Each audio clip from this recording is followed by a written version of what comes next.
Hey, before we get started, currently the YouTube memberships and donations are down.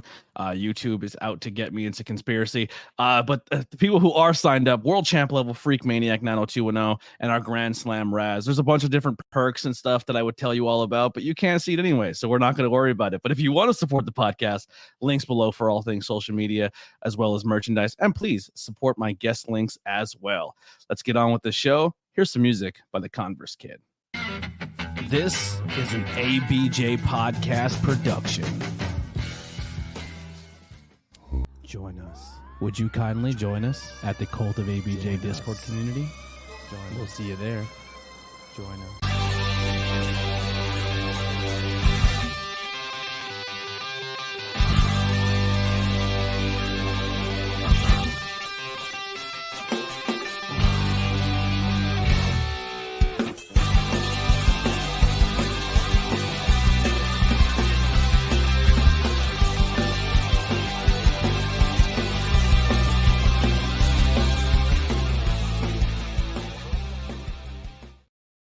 What's going on, everybody? Welcome back for another episode of the ABJ Podcast, episode 139, Oliver Twist. I kind of heard a little bit at the start. We have a little bit of a newer startup. We have the brand new ABJ Productions and a little Cult of ABJ Discord community stuff thrown in there. We're trying things out. But check out our guest links below. We're gonna do the merch thing, but I figured like we weren't really selling merch, so I'm not gonna keep every month trying to find something new to put out like a cycle if it's just not selling. So buy the stuff that's there, and if you buy enough, then we'll start doing cool stuff. This is on you.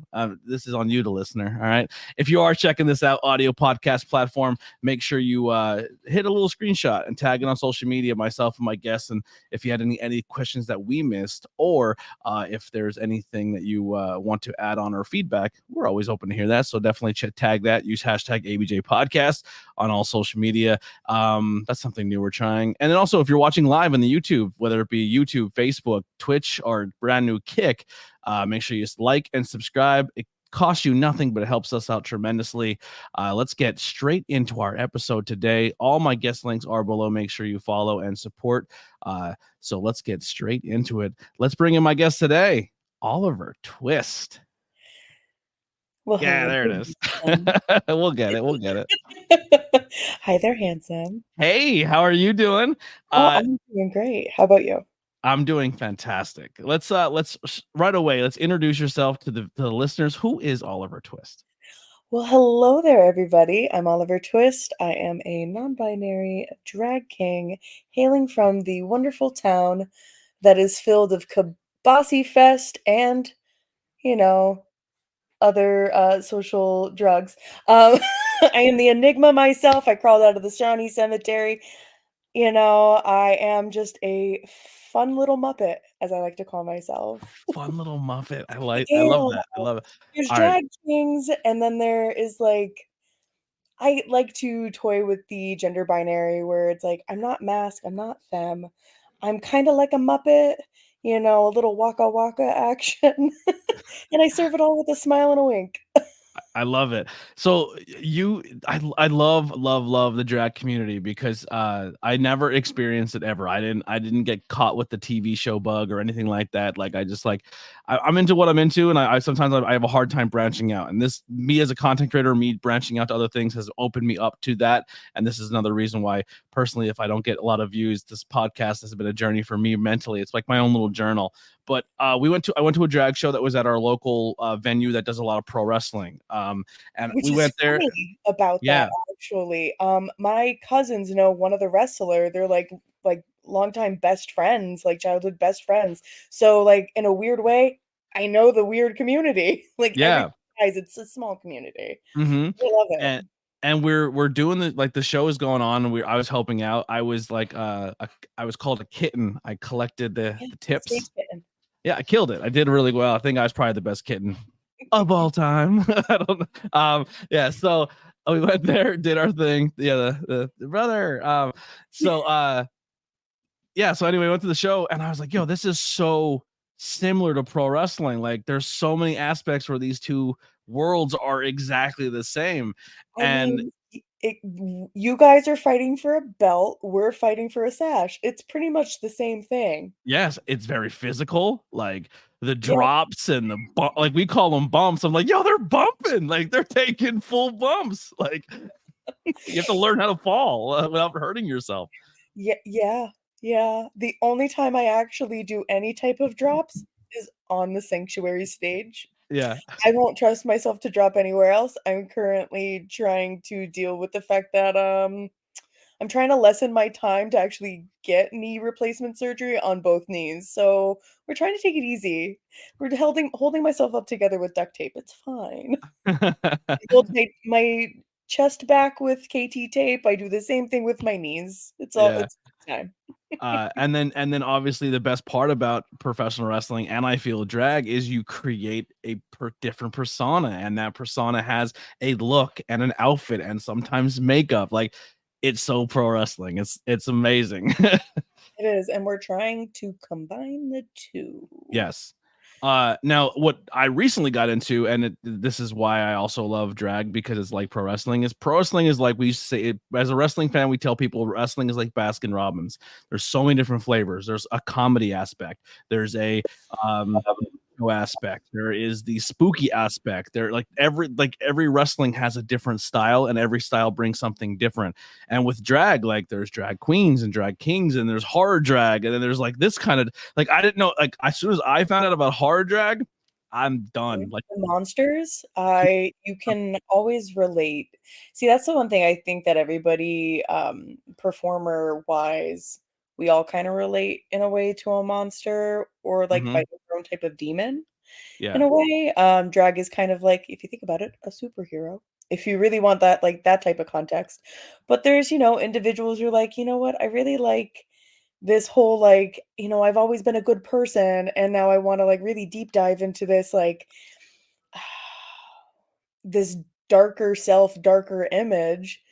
And when you think about it, and I mean, like, I don't wanna sit here and, like, call out, like, major corporations, but I'm sure you know where I'm going with it when it comes to it, but, like, certain, big corporations, especially in the animation world, have really used villains as a way to interject queerness.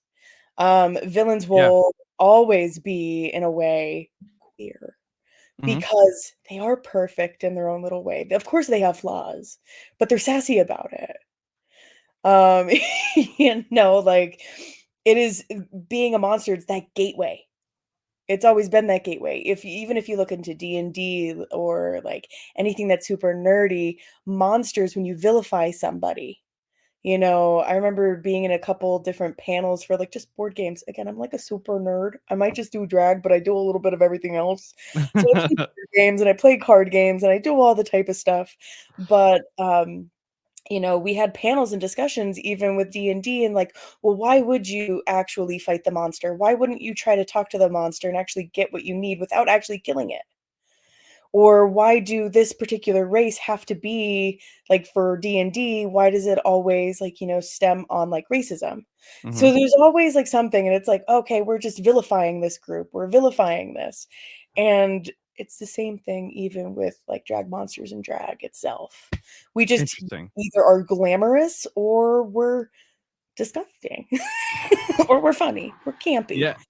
Well, in the terms of like wrestling, we have faces or heels, good guys, bad guys. That's what I refer to it. But there's also sometimes our heel where they're almost like the justified heel, and they know they're right and they know they're just, but they're just hating on you because you're injustice to them, and you hate them for being right. Like it's one of those deals too. So like, there's villains in pro wrestling that are that much of that. Like they're like someone who's an environmentalist, but they're such an environmentalist that it pisses everyone off, but what they're telling you is correct. Like you should probably take care of, but I don't care about this plastic bottle. Like it's like that. Like, and they lean into the character by kind of holding the mirror up to you. So it's great that I never thought of the drag horror or drag monsters to be thought of like that. I always thought like the other side of it too is where like I already know you're not gonna like me, so I'm just gonna put more things in your face that you don't like, and sometimes it's the punk, horror, religion, whatever it may be, and kind of put that in front of you too to be like you're no matter what I do, if I tried like almost the Magneto approach, right, where it's like I know you're not gonna like me anyway, but you're gonna deal with it, like. And like it's really interesting because like drag itself has always been in a way political. It just depends on like what notion and how far you actually want to push the envelope on that. I mean, like there are several kings in our community, or just even queens, kings, just performers that really do push the envelope on that, from like tiny scale to massive scale. And I'm just like, thank you. Thank you. That's what we need right now. We need to bring it back to how it was, which is political. And like letting people know, like, hey, this isn't right. Right now, we've actually, uh, for myself, I'm in like June is booked up for me, which is lovely. I love that. And I hope that for any performer that's dealing with Pride this year, and I say dealing with because there has been so much backlash, especially in our areas right now. We are going to be doing Sunbury Pride, like the Columbia County area. We're getting hate on that just for showing up, just for being there. And I'm just like, again, the keyboard warriors are just at it, throwing religion in the face. And I'm like, have you actually opened the book? Have you actually, like, do you abide by this? I don't think that, if we're going to bring religion into it, I don't think that God said, love all these particular people, but hate on these. No, love all thy Yeah. children. He also said, My "Don't neighbor. judge." So just mind your business sometimes, right? But you know what? They always want to do something. They're always, hey, my life is so boring and dull. You know what? I'm gonna get up on these hate comments. Yeah, I'm yeah, gonna look like a bad doing it. yeah. You're like, You can curse here. You're good to go. I'm looking like I'm gonna be a bad bitch. I'm like, Yeah, honey, please pull the mullet that you've got going on and just pull it up to the front for me. Just please, yeah. come on. So when did you find the drag community? When was it something that's been made aware to you, and then how did you proceed to get into it? So you know how you and I were talking about high school and actually coming out? Mm-hmm. So I actually went to my first drag show back in the summer of 2009. So was just newly out, all that type of stuff. Was able to go to these events because, had my driver's license, had that, all that type of stuff, and saw my first drag show and was like, I really want to get into this. I would love to because you know what? I am this shy, stuttering individual who has something to fight for. Like, I want to make a name for myself. I want to do this. And so shortly after, I started actually competing at Twist. They would have like little tiny monthly drag shows that they would do. And it was just eye-opening for me. Now, drag was something completely different structurally back then. Um, or that's at least how I viewed it, and that's how I saw it because that's how I was being like that's what I was being shown by a lot of the queens. I was one of the only kings in the area, at least within 2-hour radius near Wow. us. Most of the other kings that they were actually getting to actually come down to Twist in the Wilkes-Barre area, they were either Harrisburg or they were up in Syracuse. I Wow. remember very fondly, they don't go by their drag name anymore, but it used to be Axel Lilik. They've been considering getting back into drag, but they were one of the first kings that I was able to see, and I'm like, I want to be him. I want to be him. And that's when Spiky Van Dyke kind of first started around that time period, maybe a couple years prior hand. I think Landon was about the same time, maybe a little bit after. But it was just one of those things with like also look at the internet and like technology at that time. We were burning music on CDs. I'm lucky I didn't say floppy disk, Yeah, yeah, yeah. We were on for those too. So, but it was just one of those things where I'm like, I really want to do this. But with drag and being a drag king, I had to be overtly masculine, and I had long hair. This is my third year, actually, sorry, third year of having short hair. I've had long hair my entire life, so I had to hide that. I didn't do wigs. I would do a big giant pompadour. So all of that was teased, everything sprayed, all that, trying to hide every little last inch of my hair. And it was probably like halfway down my back then. Wow. So it was just like one of those things. It was a big giant like 180, well 360 for me at that point, because it's just like, okay, I'm just deep diving right on in. And I did join a drag family, but it mostly was consistent of queens. I just recently found out I technically did have a drag brother, but I didn't know until later on, like this year, that somebody else was also taken in. That's also a local king, a friend of mine. But at the time, there was like three big families in the NEPA area. You had the Sweets, which is Estella Sweet, and her crew. You had the Von Peters, which is Vivica Von Peters and her family. And then you had the Mayhems, which is like Vanessa Mayhem, and a few others. That's a But dope name. Vanessa Mayhem's yeah, a dope name. what's funny is that Vanessa was one of two that are trans queens actually. Um, but back then that was also like, one of the it was a different time. It was a big different time period back then too, back in 2009. But I think they only really wanted me to be like, "Hey, we have a drag king." But they call for the longest time they called me Olive Twist, and I went, "What is this? Am I a martini?" But I was performing in bars where I wasn't 21 yet. I was still 18. And so that was one of those things where I was one of the last ones to be performing at such an early age. And I wish we had more venues where we can have younger performers so that they could actually, get their feet wet, have experience, and enjoy and express themselves.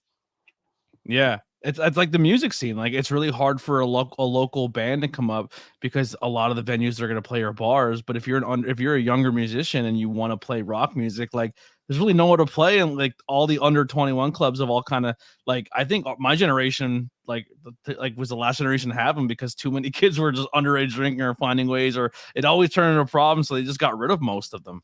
Yeah, I know of one place that they do punk events at, and concerts at, and I wanna say it's the Curry Donuts in Wilkes-Barre Yeah, over my friend yeah, just played a show there. Yeah. yeah, that is one of the few places I know that they'll have it because it's coffee and donuts, like, you're okay.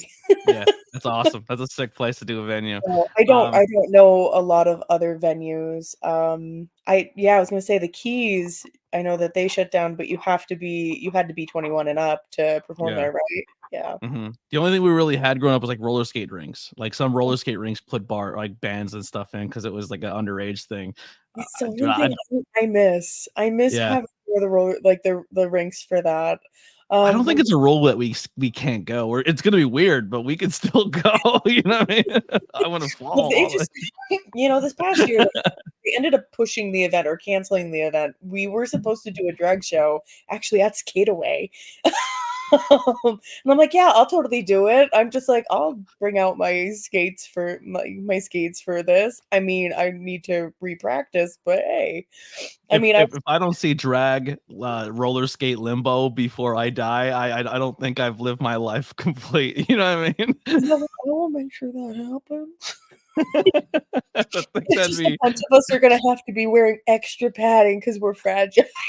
yeah. We might serve and offer so much, sass and tea and all that type of stuff, but at the end of the day, we're just big soft babies. We're just like, "Hey, I'm fragile Yeah. and So tiny." when you first went to your first drag show, was there a king on the show, or were you able to experience like how did you even know that you were like eligible to do drag? Because like for me going to it, I thought it was only one group of people. Like I didn't know a drag king existed until you hit the stage, and then I was like, wait a second. And then someone had to explain that whole aspect. So I was like a baby bird eating food I'm like, this is sick. Like, I didn't know you could do that. Like, I didn't read the rule book. Your heart to it. Yeah, I was so fresh. Like for me, when I take someone to their first wrestling show, it's like, oh my God, you know nothing about this. Like, this is exciting for me. I was that for someone that day. I love that. I love that. Yeah. I love that I am that person for you. Yes, you were my first on stage drag king. Now, were you there was it for round 3 or round 4? Was it Christmas or Halloween? I was there from round 1 up until maybe a show or 2 ago, and then I wasn't able to make it. Yeah. Okay. You kept getting not done dirty, but you just had the worst luck in both of your appearances. Well, first off, I'm going to say if I'm going against like, the other performers that I'm going against, I have known them for years. Mm-hmm. Again, I'm like one of those, like for any PA for like our area, I am the grandfather, the OG grandfather, being like, hi, how can I help you? What can I offer to you? I'm not going to gatekeep information. I'm going to give it to you as much as I possibly can. Unless you're going to sit there and be mean to me the entire time. And then I'm going to be like, you know what? I'm good. I'm going to remove myself from the situation. If you want help, I'll help you. If you don't, whatever, say la vie. Yeah. But, anybody that I was competing against, I'm just like, you know what? We're going to have a great time. I don't like being almost feeling like I'm going to be knocked off that stage and then thrown onto a mat. That's the only thing. I'm like, if you're going to push me closer, I'm going to start pushing you closer. And they did say, drag is not a contact sport. I will make it a contact sport. Yeah, you definitely broke that rule that night. Because I remember the whole time, like, being back, Trixie going, no contact, like up through their teeth, and I was just like, they're definitely contacting. Here's the thing, I did ask. I know specifically, I did ask Barry that night. I'm just like, are you okay with contact? And they were just like, yeah, I'm okay with contact. So when I looked at them, I go, and they're like, yeah, do whatever. I went boom during Dragon. Like we did plan that, but I didn't have they didn't plan it with me that they were gonna go through in between my legs and then knock me back. That was not part of it. I was not informed, which is fine. I made it through. My big sculpture piece survived. We're good. If it broke, I would have been a little mad. I would have been like, come on. But it is what it is. It's fine. However, that stage like kicks my ass every time I get on it. I'm just like, why? Why am I dying? This is hard of breathing. Yeah. It's like running on a trampoline. You have to work more muscles to walk on that in that padded ring. Yeah. It is. And I'm just like, and that's actually extra padded than any other normal ring. A normal ring is probably that much padding. This is their design so wrestlers can last longer on their body. So they put a huge pad on, and they don't like that. Like it's almost like it's like getting tattooed with numbing cream. That's kind of what they describe their sanctuary ring. But it's also like if you've done 1,000 tattoos and you get that one numbing cream, you're like, you know what?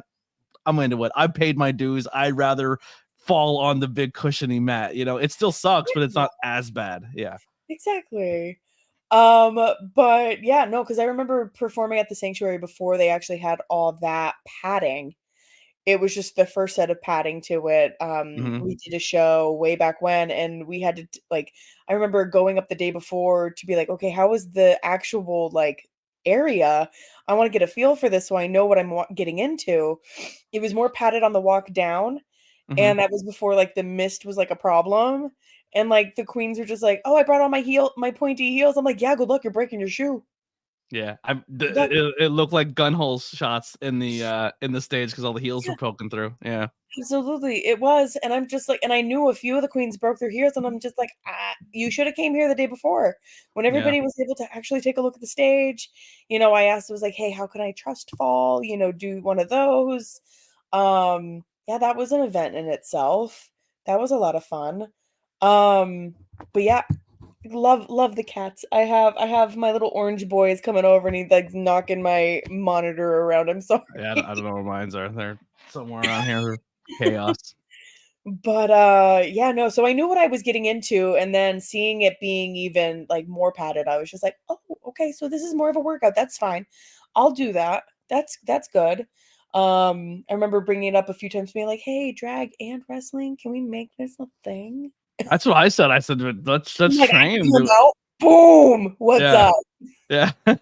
What's good?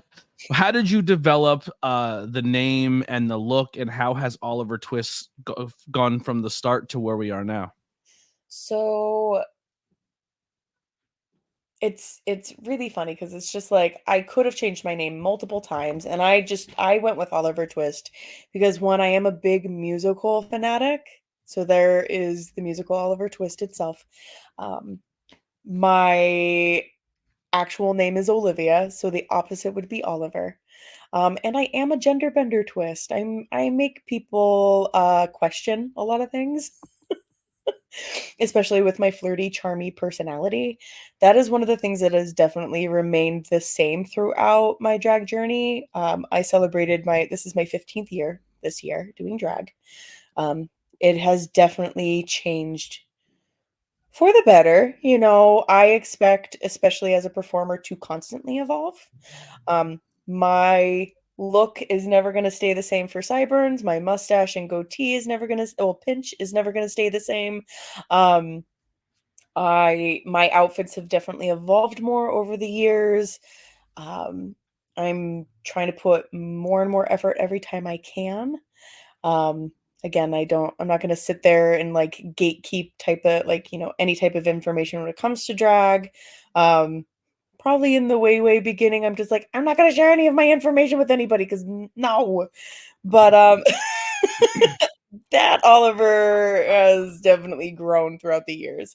What has always remained true is that I'm very flamboyant. I'm kind of like a peacock. I'm here, I'm strutting all my feathers. I'm here to have a good time.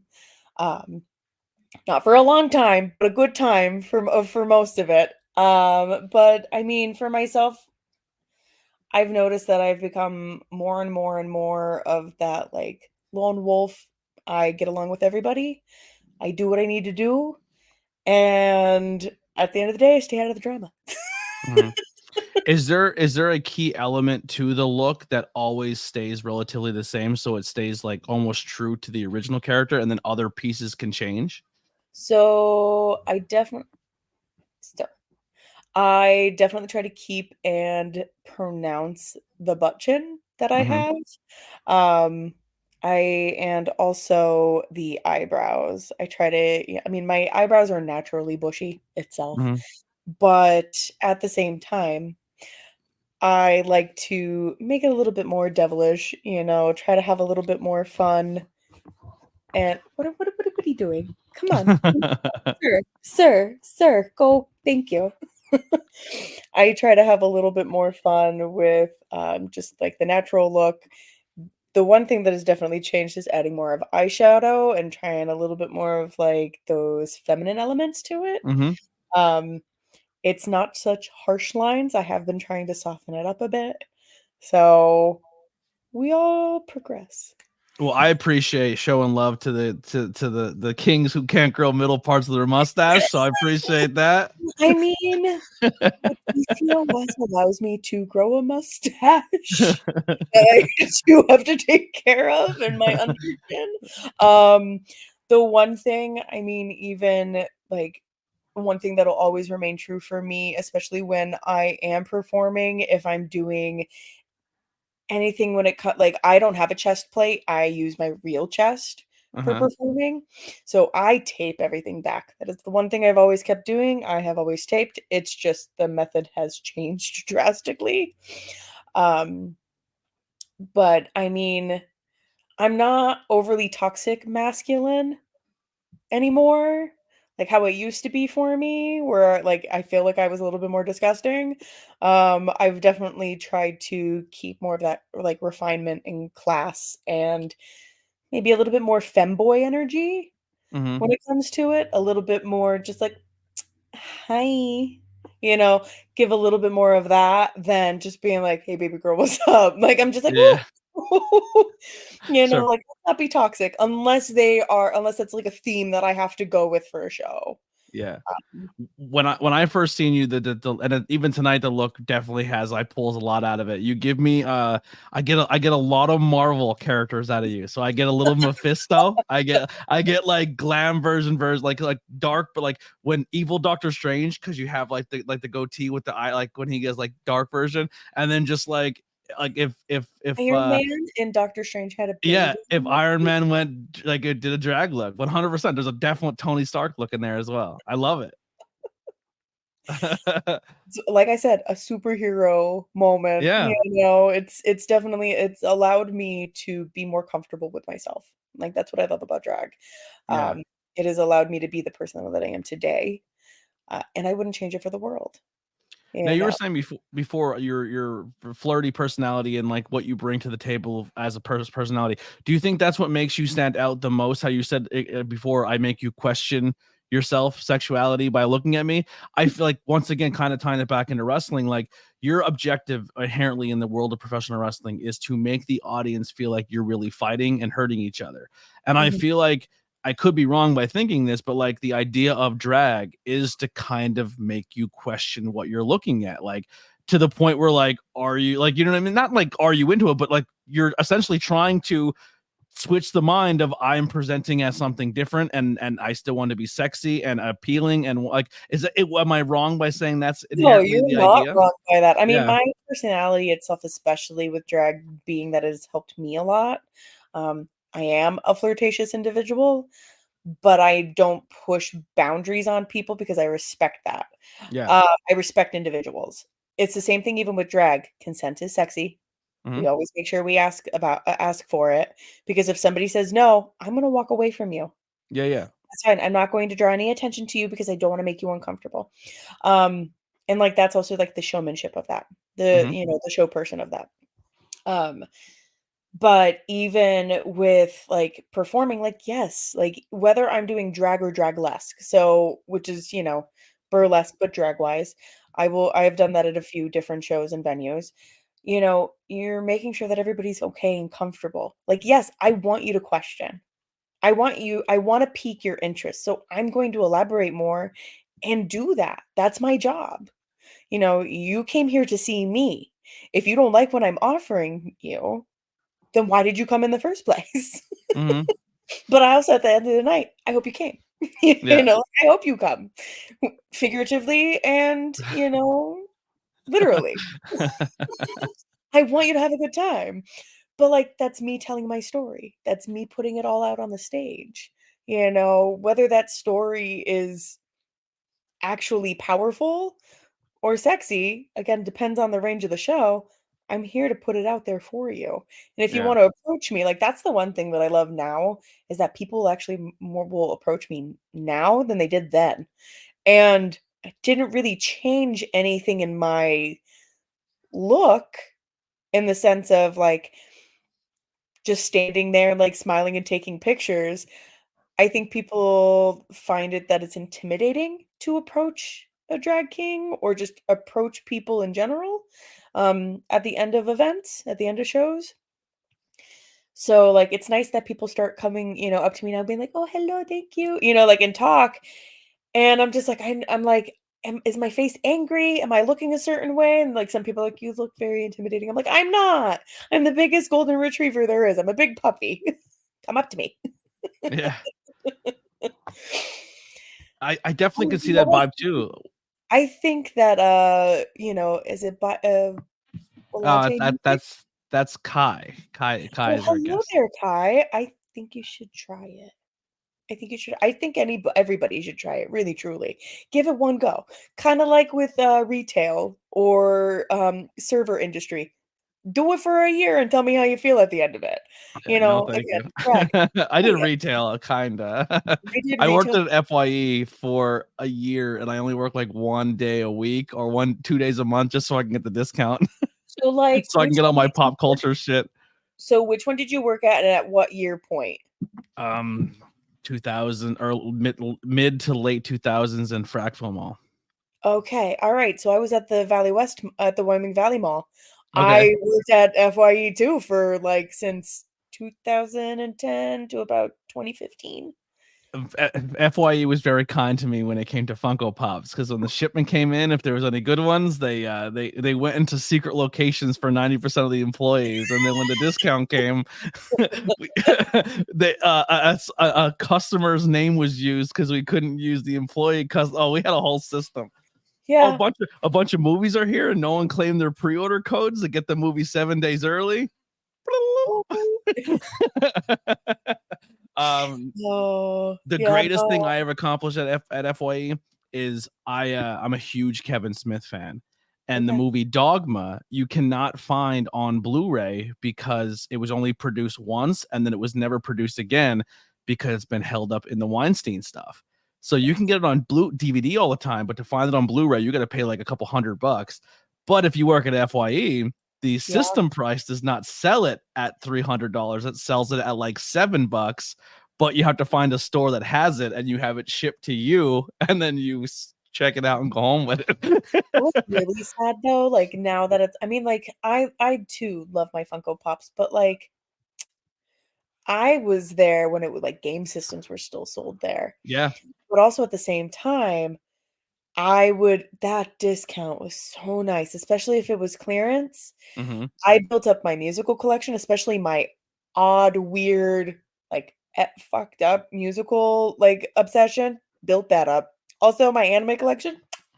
I lost it once, and then I had to rebuild that collection all over again. But yeah, no, I ended up making sure that I hit up the Philly one, like right off of. I know it was like around like Center City area, but I made sure to hit that up right when it was closing, and I'm just like, oh no, we're making sure that we get like bang for my buck because like I'm buying the entire shelf of this shit. I loved FYI. I still have a few pops. I have a few over here, and then my shelf behind me. But I sold essentially all of my pops to start my podcast. Like I went full Kevin Smith. I was like, I'm selling everything to chase my dream. I haven't made my Clerks yet, but we're getting there. That is one thing that I'm trying, that I want to get into, and I think it's going to end up being like a slow and steady type of thing, is doing a podcast that's more so talking about like local art, like supporting more so like local artists, where to find them, support them, but also like safe spaces for people to go to, that's like, i.e. a coffee shop, bar, what have you, and also like finding local performers and be like, how can we support you? What can we do? Do you have merch that we can buy? You know, yada yada, like trying to interconnect that. And I'm just like, okay, I want to get this started. Just got to get it done. If you need help, I'm here. Like, just so you don't have to buy a whole bunch of equipment that you don't think you need it forever. If you want to do it, like I can get you any style podcast. Do you want to travel? Do you want to be a podcast you take on the road anywhere you want? Do you want to be a Zoom podcast? Do you want a studio podcast? I've done them all. I've done them all. Okay. So I can get you set up. Inquire help on that, definitely. All right. So actually, I think the last drag question for now I think I have. Let's dive into a little bit outside of the world of drag. If maybe more interest, you said before, you're into board games and anime and stuff like that. So what are you currently now watching, playing, consuming? What's some of your interests? So I am a major Pokemon nerd. I am currently going through the second portion of the DLC for Pokemon Scarlet. I let another friend of mine who's a performer. See, again, friends of mine, always performers. I love the Mew. That's so cute. That is an adorable little crocheted. That's all Mew. Handmade, crocheted. Witchcraft by Lily made it. And then you can't really see it, but way back there, it's humongous. It's a huge. Nice. He's twice the size. He's a huge Gengar. Gengar and Mew are my two favorites. So Gengar's one of my favorites. OG Ghost, one of my favorites. I absolutely love Ghost Pokemon.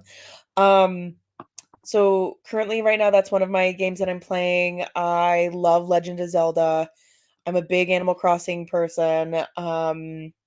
I'm really, to be honest with you, Nintendo's probably one of my biggest companies that I absolutely love. Krogunk is my boy. We stand a feminist king. Yes. Absolutely. That would be really cute as like a form to do for drag. That is like, I know I have a couple ideas in my head to do some stuff like that. I know that Trixie has like her they have their Pikachu, and a couple other things. I think we're trying to like hint and be like, do Butterfree. I if it would help possibly a costume for you, I it's literally sitting in storage. I don't use it. It was more so a display item. I have an Ash Ketchum hat. I'll hook you up. You can have it. Love it. But yes, Grogank, I do love. I do play the TCG for Pokemon. I am slowly getting back into Magic. I used to play way back in high school, then I dropped off the earth, and now my girlfriend does play competitively. Well, she's Wow. competitive. She hasn't she used to play quite a bit and all the time, and now we're just getting back into all of that. She just got all excited. I was just asked to move in. So, she just found one of her crazy expensive decks and she's like, "Yay, I found this. I can play." And I'm like, "Okay, great. I'm going to have, my ass handed to me left and right." Love that. Love that. Yay. um what else? What else do I play? Board game wise, I'm a big Seven Wonders nerd. Which It one's that? So Seven Wonders, basically you are building resources. It's all about the Seven Wonders. You get to be randomly given a different seven wonder of the world. And you have to build up your little empire and you have to complete your wonder. So it'll give you different tasks to do. Like, oh, I need so many stone, I need so many brick, I need so many papyrus, like that type of stuff. Yeah. Fun little game. But then they added so many different expansions that make it even better, like Armada. Oh, not only do I have militia in the first, game, now we're gonna add Armada, which is now naval fleets coming at you and hitting you every which way but loose. And I'm like, yay. This sounds like Civilization. Similar to Civilization, every time I look at the box for Civilization, I'm like, yeah, I'm gonna love this. And I look at it, I go, I don't like this. Yeah, it's more based on war and not city building. I like the city building aspect. I like the city building. So like if I play Seven Wonders, I play like the tiny 2-player rendition of it. They do have it. It's called Duel. I love it. It's great. It's a really quick game. Because if you play the base game, you need to have 3 people. And so if you only have one other person with you and it's only the 2 of you, then you are both kind of playing as the third person, and that's not fun. Yeah. Have you heard of a board game called Scythe? I have not, no. So I've never really got into tabletop games for 2 reasons. 1, I'm not smart enough to figure them out, and 2, I've never had nerdy enough friends who are also smart enough to figure it out. So Okay. we came across all these, like, I didn't grow up playing D&D or tabletop games. I grew up like toxic dude, bro, let's go play basketball, football. Like that was like, so I didn't have cool nerdy friends to dive me. I didn't get, like, my nerdiness was like pro wrestling was nerdy and video games. Like that was the extent, and comic books. That was like the extent of my nerd event. And even that, you buried that deep. You're like, you want to watch? We're like, no, basketball, bro. Let's go. You know what I mean? So I never Love learned. a good comic book. Love a good Yeah. comic book. The closest I got to anything where I definitely didn't play it right, and I definitely pissed off everybody else in the room, but I had a blast, is we played this game that was kind of like Cthulhu based, but you had to like collect a bunch of keys. It's like something Manor. Okay, Madness Manor? Something like that, yeah. Something similar? Okay, alright. There's a couple different, I feel like there's a couple different variations of that game. I know what you're talking about, and I'm Mhm. like, is it Madness Manor? I know that there's one that is called Madness Manor, but the Cthulhu-based games are interesting. I love Betrayal, House on the Hill. Okay. That one is Cthulhu-based, so, like, your Mystery Manor. Okay. Yeah, that Uh might be it. There is Betrayal, they have a couple different editions that are out, just because they changed the rules and they tweak some things. So you have 2 different versions of, like, I should say skin-wise. Mhm. I know that you yeah. So skin-wise for Betrayal, you have your base Betrayal, and then you have Baldur's Gate Betrayal. Baldur's Gate allows you to have, it's D&D-esque, so you get to have powers that help you. In Betrayal, you're a human going crazy. Mhm. and you're trying to escape this hellhole. And then you keep getting hit with more monsters, and you're like, "Oh, you just activated this card." And I'm like, "No, shit, Sherlock. Yeah. Gimme. What did I get?" You're just like, "Oh, what's gonna happen now? Oh, I'm gonna get a little bit more crazy. Cool. My little token's gonna go up again. Yay, love that." But like you're working on health Yeah. counter, like you're working on like your health and like your madness. But it's really cool because like the pieces are like this really interesting, like little octagon shape, and you're trying to move your character, but you're tile laying. You don't know what you're going to get for the next tile that you have to put on this house. So, like, again, this house is going into one big giant maze, and you're like, I need to get out of here fast. You're like, I need to get whatever object I need to get, and I need to get out of this place. Yeah. That's But kind of that how this game was set up too. You had to get the objects and find your way around. Mm. But my character, I picked like this homeless dude who had a dog. Okay. And so they're like, hey, listen, when the best way to play this is you have to embrace the character. I didn't know how to do that. I was like, all right, and I got it. Like I was like, once again, I thought pro wrestling. I was like, I got this. I'm just gonna play a pro wrestler. But my character, he's homeless. I don't care if the world ends. I'm homeless. Like the only but the one of the main objectives to the game was collecting keys. And there Ooh, was this a is in-game currency. So my strategy was to get all the keys to because here's the way my brain worked: get all the keys and then sell them to the other players so then they can form the keys together to win the game. But if they save the world, I'll be rich and the world will be good.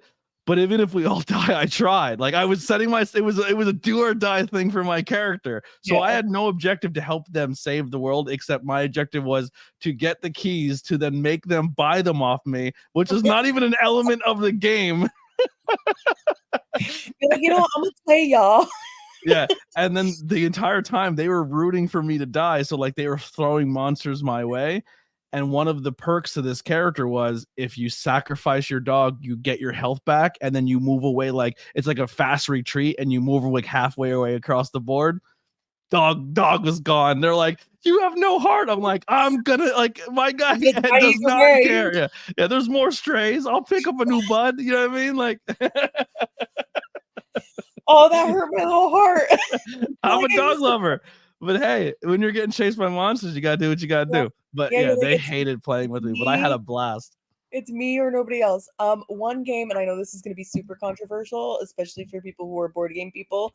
I hate Catan so much. Which one? Settlers of just Catan. Okay, Catan. I've never heard of that one. Do not like it. It again is a resource building game. You're making Yeah. villages, you're making roads, and then you have that one bastard that is a sheep hoarder or a rock hoarder, and I'm like, y'all could go fuck yourselves. I'm like, I'm done with this game. I hate this game. Why? Did you ever play Secret Hitler? You know what? Of course I have. That game is so much fun. I love deception games because I'm it's bad that I'm gonna say like I'm really good at lying, but like Hell yeah, you have to be good at lying. You gotta sell it. You gotta you're sell like, it. I gotta sell this. Like, there's no way. Like, so we used to a group of us in college used to play a game called Werewolf. It's the same thing as Vampire, as Mafia. It's the same skin. So Secret Hitler is, again, the same skin of the game. They Yeah. just redo it all the time. So you don't know like, what it's going to, like, you don't know, like, it could be done multiple ways, but, like, you're trying, at the end of the day, you're trying to find out who is the werewolf, Hitler, the vampire, the mafia, who was killing these people. So we would play up in Clark Summit, up at like their like little park that they have, like up in Abington Heights, and we would have like a group of like 15 of us, and we're all just like, all right, we're writing on these index cards before they even made the card game like an actual physical like game of it. We're writing out all the roles for everybody. And I just loved it. I'm like, oh, look I'm the Joker. I want to die. If I'm the Jester, I want to die. Yeah. Because guess what? At the end of the day, if you kill me and you think and believe that I'm the werewolf and I die and I'm a Jester, I win the game anyways. Mm-hmm. Ooh. I So, deceived you. Yeah. yeah. I'm gonna Win or play it up lose, I'm trying to deceive. Is So there in the world or any media consuming of like drag performers playing D&D or board games that's out there that you can watch? Because I feel like if the drag performer stayed in character, then also had to play other characters within tabletop games would be the most fun thing to watch of all time. You know what? I have not seen anything. However, would I find that absolutely hysterical? Yes. Now, for me, when it comes to like watching drag shows, I'm very much on the Dragula side, so I'm very much with you. Yes. Um, I would watch blips and episodes here and there for RuPaul. I For think I would me, hate RuPaul after seeing Dragula. I think there's zero chance I would like RuPaul's Drag Race. it is also like hard because it's like It's the icon. it is also the icon. I do love and appreciate a lot of the queens that come out of it. Yeah.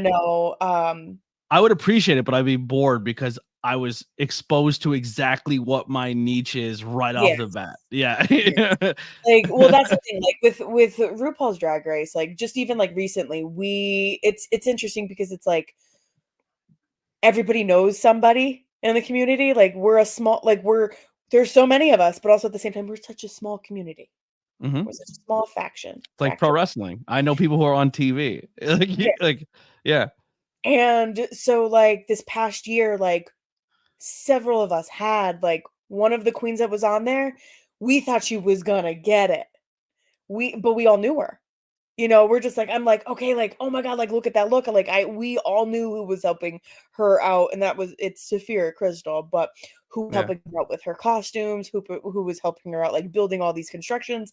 And like, it's interesting because like, not only was it other drag queens themselves, like in that group of people, because that's all down in that's all like the Philly crew.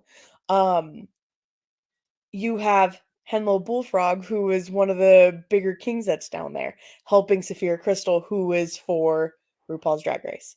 You have, in that same circle of people, you have Onyx on Dix, who was just in, Dragula for season, this past season. She was on that one. Like we're all intermingled, which is absolutely adorable and crazy at the same time, and I love it. Is there a monster community around us, or is it like you have to go to a city for it? You don't have to necessarily go to a city for it. It is. It's getting them all together to do something. I know I myself, I have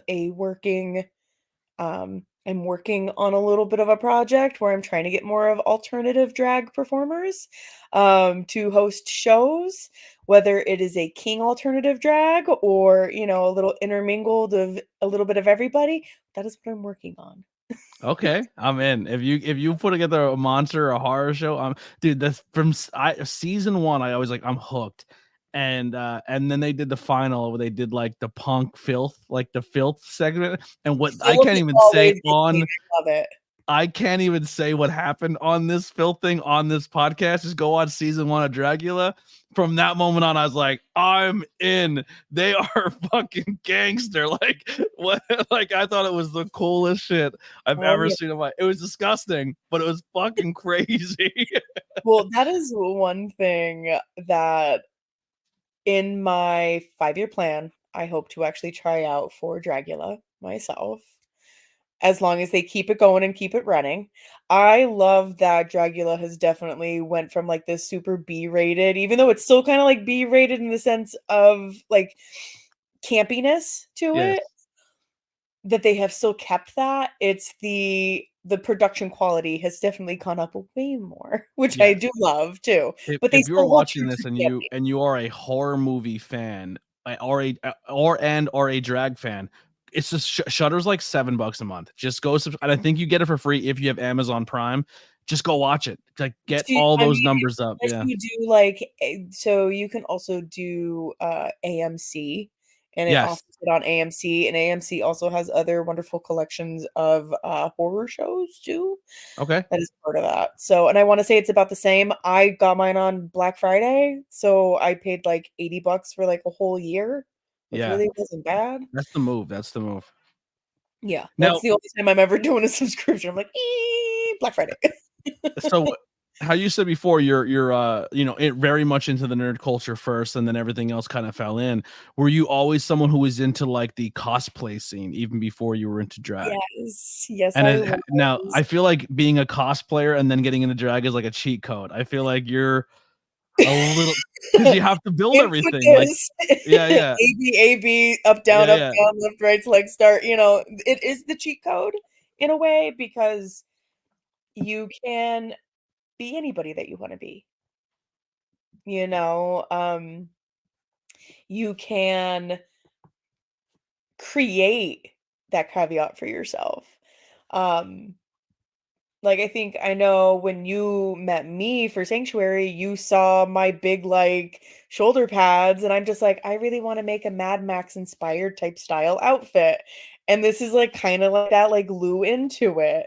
Like those are repurposed football shoulder pads. You wouldn't know that underneath unless you saw the construction underneath of it.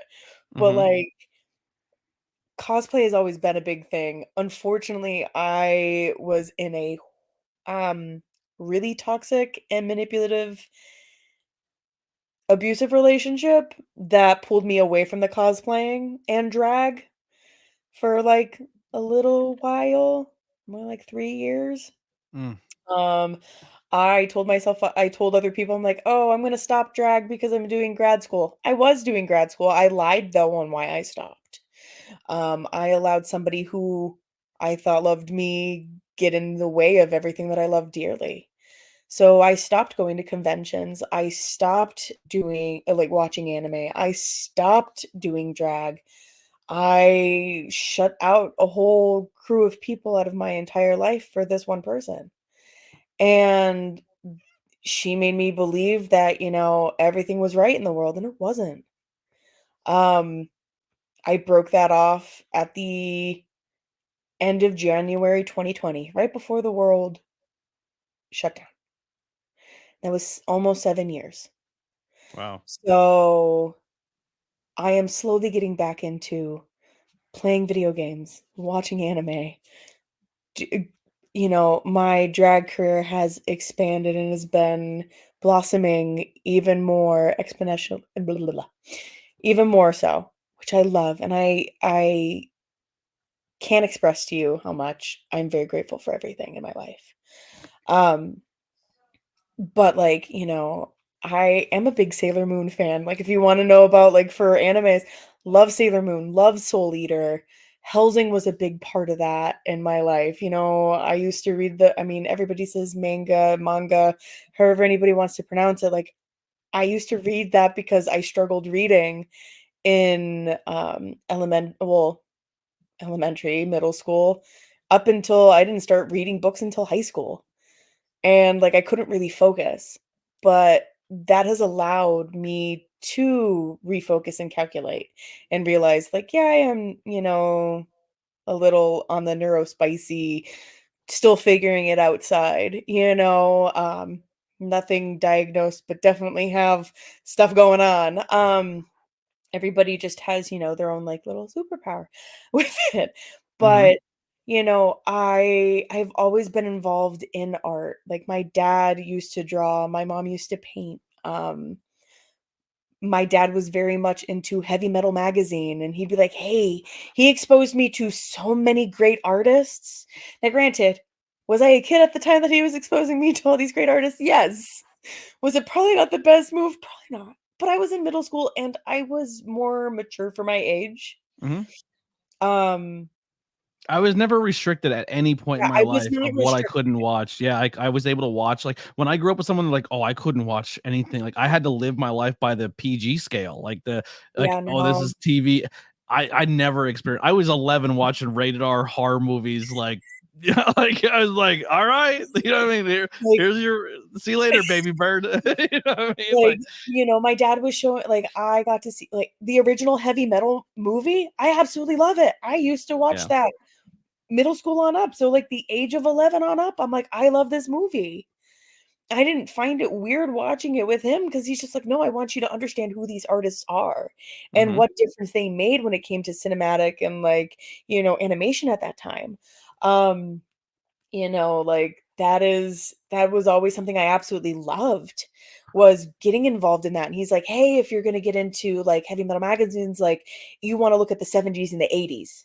Those are your core ones that you want to look at. He's like, here's some creepy, here's some eerie magazines. He's just like, here you go. Like he would like info brain dump all the art for me, to the point where he's like, hey, here's all the schematics and like how they actually drew all the vehicles for Star Wars. Or like I have his one, I have a couple of like his different like art books that he has and like comics and all that, where one is just like plain art. So all the military plane art and like what they would actually like, do up on the planes and how they would actually like cut them out so that they would keep the art available. Um like each plane had their own like signature pinup that they put on there. You had the Daisy Dukes. You had Mhm. like, it was just, it was adorable. And I'm like, I love all of this and I cherish all of it. Um I'm trying to think what else. He really got me into Frank Frazetta. And that was one that did a lot of the art for Lord of the Rings. Mhm. Um and it's just like kind of like blossomed from there, but it's such a dark and beautiful style. It is overly masculine when you're like looking at all like, how he draws certain figures, but the way he would just, the softness that he would give it. That like when you like just like look at his paintings and like how he would convey that. It's harsh, but it's also soft at the same time. And I'm like, I like that. That's me. I'm Mhm. harsh yet I'm soft at the same time. You know? Well, I'm very glad that you refound yourself, because I truly think you're a fantastic performer, and what you do is very, very talented. Like, you definitely stood out. Like I was saying earlier in the episode, to kind of tie it back, it's like I feel like you had the worst luck of every bracket you were in, because every person that Yeah. you went up against early end up winning the show. But like that, like it was almost like like a when two teams meet up in the bracket that are just like powerhouse teams, and you're like, the winner comes out of this game, like, you know what I mean? And that's both shows I was at with you. I kept saying to everyone, like, the winner comes out of this round. Like, no disrespect to anybody else, but this is the champion is determined here. And it usually ended up like, and it always worked out that way. Like, you were almost like, you were always the one that like you challenged the person to uplift themselves the best in their performance, to then like just after they were able to win that round, they were able to go the rest of the way because you brought them to a different level. Well, that's like the biggest thing um I try to do with drag. So we have a monthly competition at Heat where technically it is meant to be for anybody that is interested in getting started into drag. It is supposed to be technically for newcomers. Interesting. Um but the thing is that some of us who are seasoned professionals, we will also do it. The only reason I even go and try to compete, I don't care about the money I win at the end of the day. I care about that if I push you to your absolute furthest that you can go. I want to see you be better than you were last time. I'm not trying to be an asshole. I just want to see you push it because it's like, okay, we used to have these competitions also at Heat where they were called fresh meat. People would perform. And well, the drag performers, they would perform, like especially because they were newer, and those who were seasoned, we would judge and we would give you feedback. And I feel that we need that to come back and humble some people to be like, hey, whoa, I see what you're doing. I like what you're doing. I'm going to give you constructive but helpful criticism. I'm not going to sit here and attack your drag because your drag is you and everybody's drag is valid, but I want to see this and this, like maybe we can change or maybe we can help you further this. Mm-hmm. um you know I know that like like if I'm going to perform at Heat, I know to do X, Y, and Z for songs, because that's that type of crowd. But if I were to do something a little bit more experimental and alternative, no, I know where I can do that at certain venues and not. Yeah. um like you're kind of reading the room type of situation.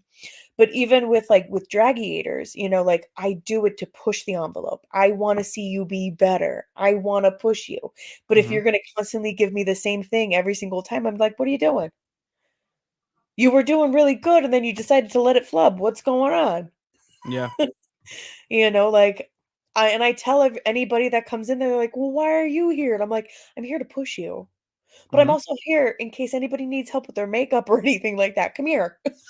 I think that's super important to have in the community. You want those people to be around to have that mentality, but also come from a loving place. Because like, and when I say this, I don't mean any disrespect or any shade to the performer, but like there was a performer during the show that I thought they were good and I thought they had really good charisma, but I felt like they were missing a piece. Like there was something to them or what they were portraying or what they were putting out there that wasn't attaching itself to me.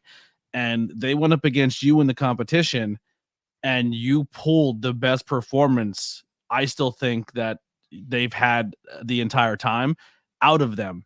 And then I believe they went on to win another show, but when they came back and performed again at a different show, they were a completely different performer. And I feel like that came from that interaction with you. Like I felt like you Well, I pulled that also out of them. talked to them about that. That's the thing. Yeah. It's, I have no chance with you here. And I'm like, no, no, you do. You need to step it up a notch. I go, Yeah. you do have a chance. So let me see you bring it. Otherwise, I'm gonna hand you your ass, and Mm-hmm. that's fine. But if you wanna be upset about it, because like, there was, the 3rd round, there was a performer, you know, absolutely love them. They got upset. Now, a lot of people, they were all talking about what songs they didn't wanna do and what they did wanna do. Mm-hmm. And we all said like, "Hey, we don't wanna do Nightmare Before Christmas. We don't wanna do, Ooh, that." yeah, that was a rough one.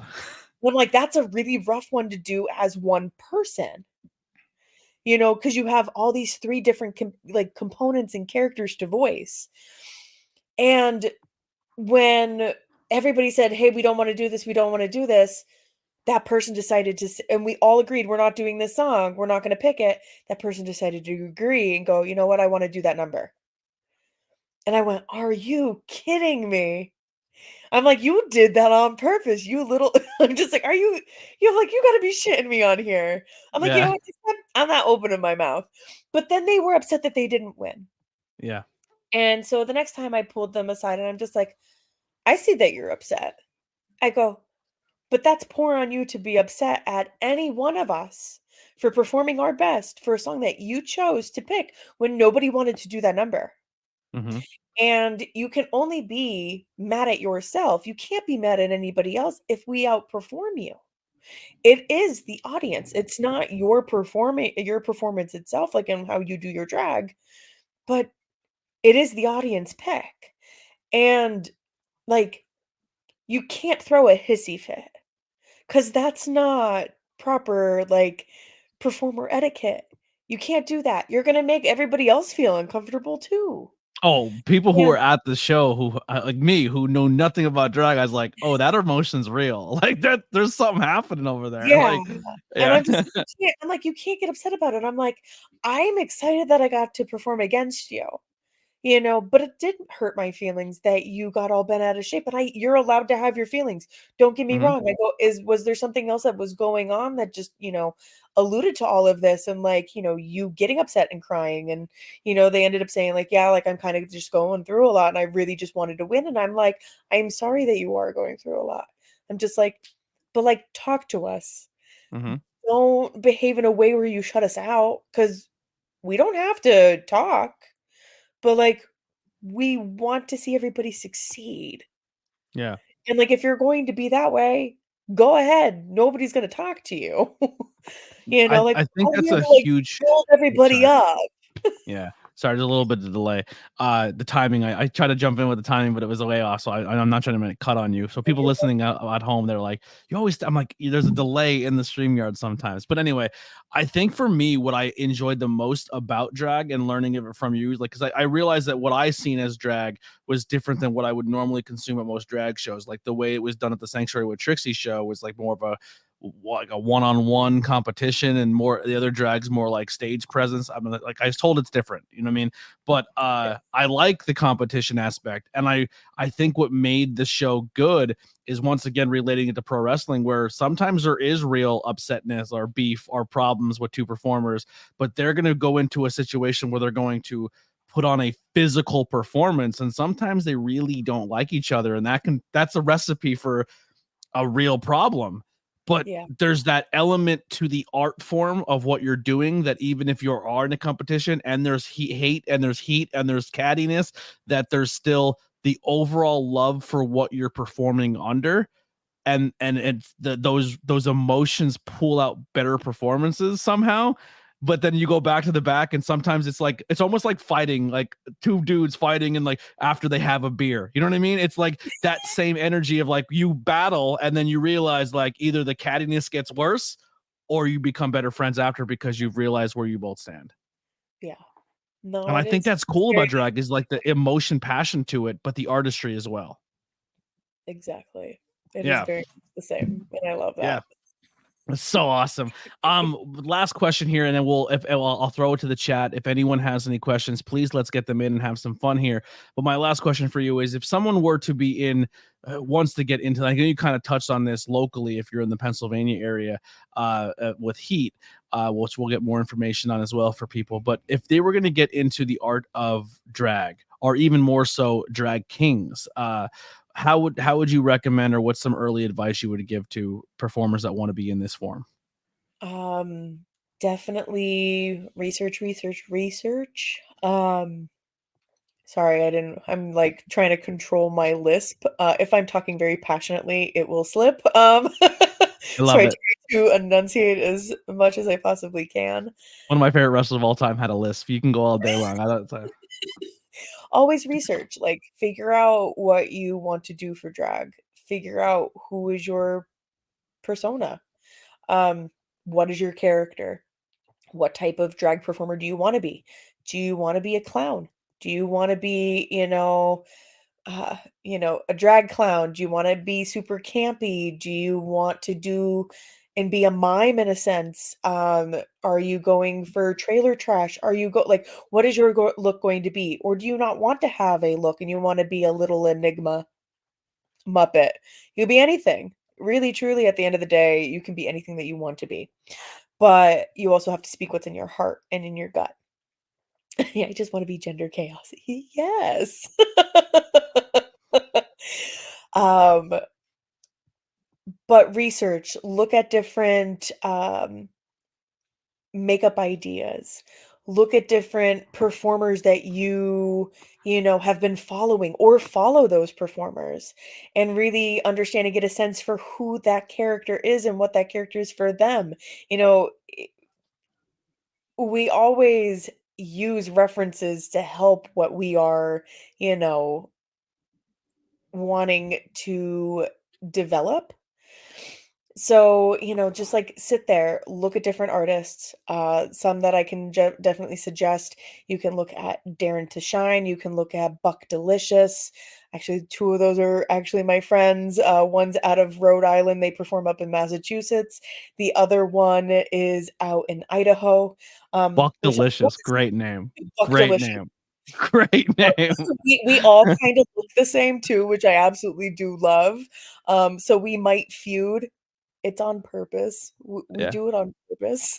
Because we all are in the inner circle and we all understand what's going on. I again love that stuff. You have but look, like there's Throb Zombie. There is, you have Rusty Hammer. You have Jarvis Hammer, which is actually Rusty's kid. Love that. They were on the latest season for Dragula. Same thing with Throb Zombie. Like, what is your character going to be? You can look at Landon Cider. Like you can make is your drag going to have a statement? Like, do you want to have a statement piece for everything? Do you want to be known for this or for that? Like, Silver Fox is another one. Exactly. Go to learning how to do makeup. So follow and look at some people and look at how they do their step by step. Everybody is different. Mm-hmm.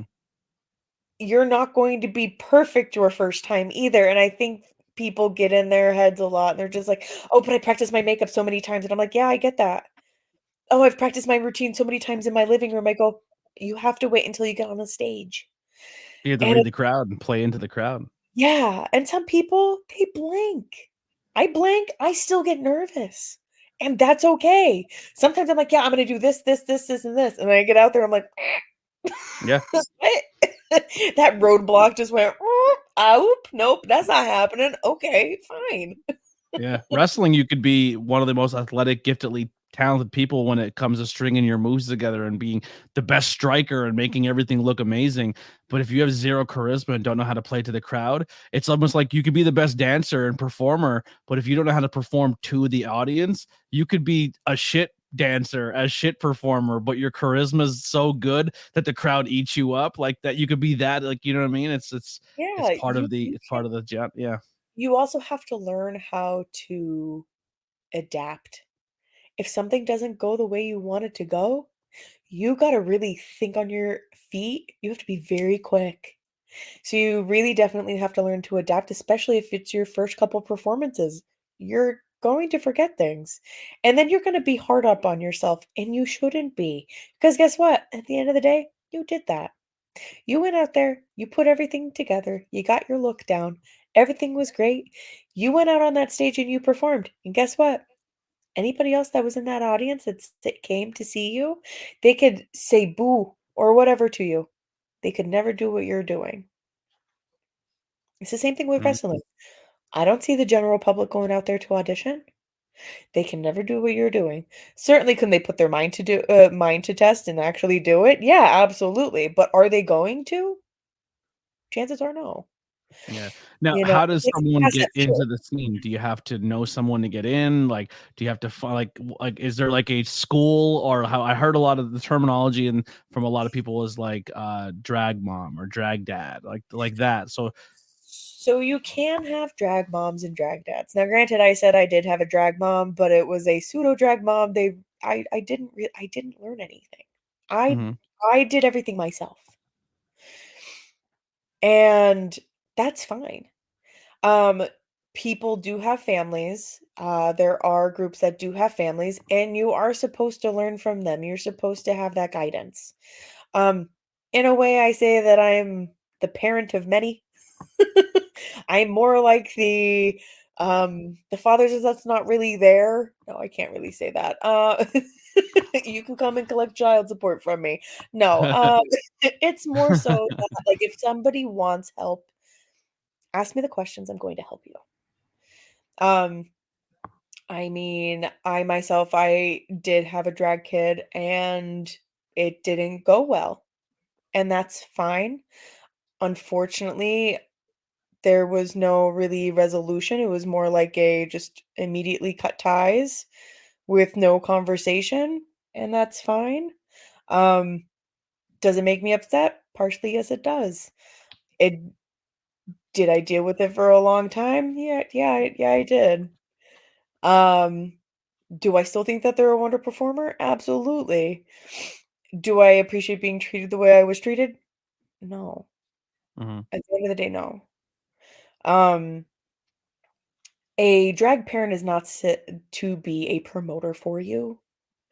Um, we're not supposed to sit there and make your posters for you or promote you for other shows. Like, yes, you should be doing the work because we ourselves have done the work. To get involved into the drag scene itself, show up and drag to drag shows, you know, so we can see your look if you really are interested. That's such an interesting aspect. I never You thought of know, that. That's sick. if you're a newer performer, I mean, like me myself, if I'm gonna go to a drag show and like try to get involved, I don't necessarily need to get in drag. And sometimes I forget that, especially when I'm offering new advice to people that want to get into drag. Just because I say, I'm like, hey, double check and make sure that, people who are performing, like, you could reach out to them and be like, hey, is it okay if I show up and drag? Like, I really want to meet you. You could definitely do that. Some performers are okay with that.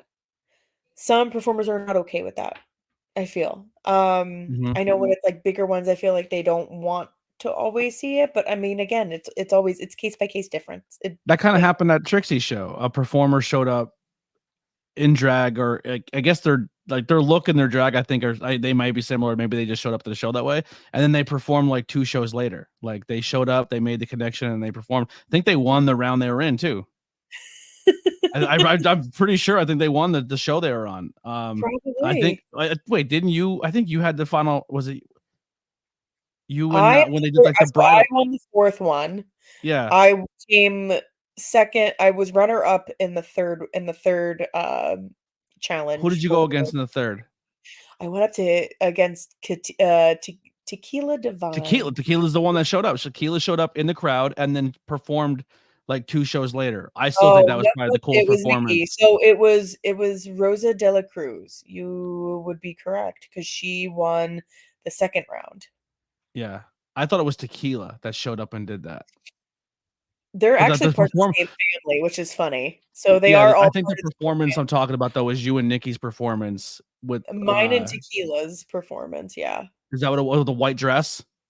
She had the white dress. I looked like a Yeah. groom, she looked like a bride. It was awesome. It was so sick. It was my favorite like, I look back at that, I'm like, "We've never duetted before," and Yeah, it that was was really, perfect. really good. It looked really good. That was like in the wrestling term, we'd say that I was calling it in the ring, where you literally just like we're gonna get out there and do it. Like it's just gonna go off instinct, and sometimes they're the best performances. Absolutely. But people to get involved. You were saying places to get Yes. involved, all that type of stuff. You can, like I said, going I popped. You can look at Heat. So Heat NEPA, it is a bar down in Wilkes-Barre. Um, they do the first Saturday of every month. They do a Dragiators. You have to sign up online, provide your music, all that information. Um, Now, is and that they still open for the general public to come in and watch? that is open for the general public. Anybody can First come in. Saturday. Yeah, well, that is open for it's 21 and up. But Yeah. yes, anybody who is Heat going to be open for Pride this year? It should be. That was my. We didn't go to Heat. We went to the mine shaft. I want to say it was called. I've never. Fine. Last year was my first. Yeah, the mines. Last year Okay. was the first year I ever went to a Pride event. I had a blast. It was awesome. So what's funny is that I was supposed to actually go and see some of my friends at the mines actually after Pride, but I was in Lebanon performing because I was crowned out that way as their trailer trash grand diva. Um, Nice. I still have the title. They haven't made me give it up yet. I don't think they'll ever find any. I don't think they'll ever do another contest, which is fine. All of my titles that I have technically Undefeated. fell through. I still have them. Yeah. Because nobody came after me. They haven't been open the last 2 years. To be honest with you, I don't know if they're going to open or not.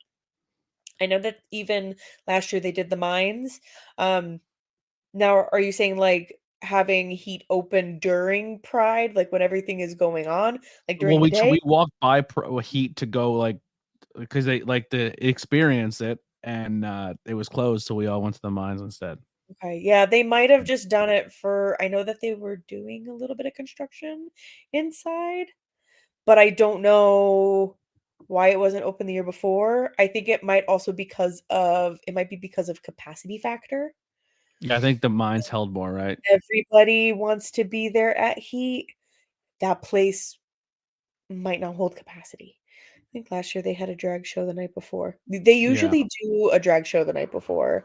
Um, they should be open technically, but yeah, during the day they're going to. Hi, apple bottom jeans. That's ignore that commenter. That's okay. They're interesting. Yeah. But yeah, no, Maddie, behave. Yeah. people can definitely get involved with Heat. It's the first Saturday of every month. They do put out a theme, so you should be hitting the theme. Outfit and song, hit the theme. Now I know with Sanctuary they're supposed to be having one in May. I don't know when it is. It's supposed to technically open up another casting call for being a Yeah, I think house they're trying cat to do the last Friday. The for the last last Fridays of Friday. every month. Yeah. Okay. Yeah. I think that's So how they're doing it now. So if I know for they already gave me information about June because it's going to have the 4 competitors. We are going to be going head to head in June. So at Sanctuary, but they will be looking for, they just haven't put it out yet. Um Again, show up to shows. Go out and support local because here's the thing, in order to like I know that we have big names in either the monster community and or the queen community, just drag community and itself. We have a lot of big names. But in order to be that big name, we started somewhere. Yeah. Local stages, everything. You can look down at, I know that the Painted Mug down in Philly, they do open casting calls. There are a couple different King pages out there that we're always saying, hey, please fill out a form. We'll look into you. Not everybody gets picked. That's totally fine. I know Xander Valentine. Xander was doing Kings and Things for shows and is always looking for talent, but come out to Prides, dress in your drag, show us what you got. We won't know unless we actually see proof. That's the thing. We need to see how you are as a performer, and we can offer you, hey, we got a tip spot, or hey, would you like to try this? I always say try to do heat and get your feet wet. That way, because you're not going for a big competition to put yourself on the stage, and pageants, you're not going to be somebody who's first starting out and put yourself in a pageant, because you're going to put yourself in a position where you're not going to be comfortable. Would that be almost like the open mic night for drag? So heat would be, drag eaters would be the open mic night. Absolutely. That's super smart to do stuff like that. In any form of art, you should have those come one, come all nights. Yes. And pageants is more like you're performing at Carnegie Hall. You don't want to go right and skip right up to Carnegie Hall, because you're going to stumble, you're going to fumble, and we'll be there to try to pick you up, because we're going to be like, hey, whoa, you got a lot of cojones for doing that. But come here, you instead of walking, you just ran. Yeah. You just ran. We need you to, you're playing to a big crowd. Yes. Yeah. We don't want to see anybody be embarrassed. We want to hold, at least for me, I want to hold your hand and be like, hey, let's go. Come on. We got this. Any last questions? Get them in the chat for everybody. Where can people find, support you? Upcoming shows are ways they can reach out to you if need be. Ooh. So for Instagram, I am on there. My page is Oliver_twist_drag. I am on TikTok. I'm not gonna lie, I am a thirst trap, but I will show my drag on TikTok. It is at Food Daddy 11. I was gonna say, I know I showed a few recent ones on there for drag. I always forget to take before stuff, videos and contents, and then I'm already in my face, and I'm like, what is this? Olivia. That's my goal. That's my goal for 2024, 2025. I want to enter the thirst trap ABJ era. I need I need to start getting there. Well, see, that's, what's really funny is that I got into the thing is that I got into it was out of pure spite. Literally out of pure spite. I only posted a video out of pure spite, and then it took off, and I went, no. Yep. I was told you built up confidence, I'm never giving back. Well, it's funny. It's with my, it was, the spite was towards my current girlfriend. She's just like, why can't you can post videos of you dancing as Oliver, but why can't you do it as Olivia? And I went, bet. And so I did, and I went, oh no. And this was before her and I were together. We were just talking, and then it took off, and I went, oh no, this is not where I wanted to be. And then people just like watching me cook and eat. Never thought that in a million years. My page does promote drag, but it also promotes art, creativity, but also body positivity, which I love. And just being a big goofball. That's the thing. The trap is that the fact that I put out thirst traps. I'm really not that person. I can't, it's funny, it's like a little persona, but at the end of the day, I'm just a big goofball. I'm a big softie.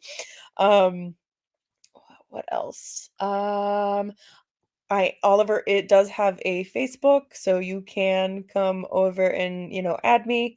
Hello. It will just be under Oliver Twist.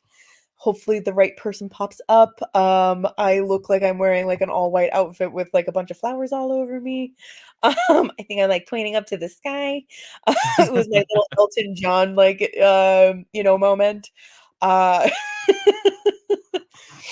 But yeah, no, that's right now where you can find me. As far as upcoming shows, the 1st of June, I will be in Lewisburg for their Pride. The 2nd of June, I'm in North Pocono, but I will be making a big giant post of where all the places I'm going to be.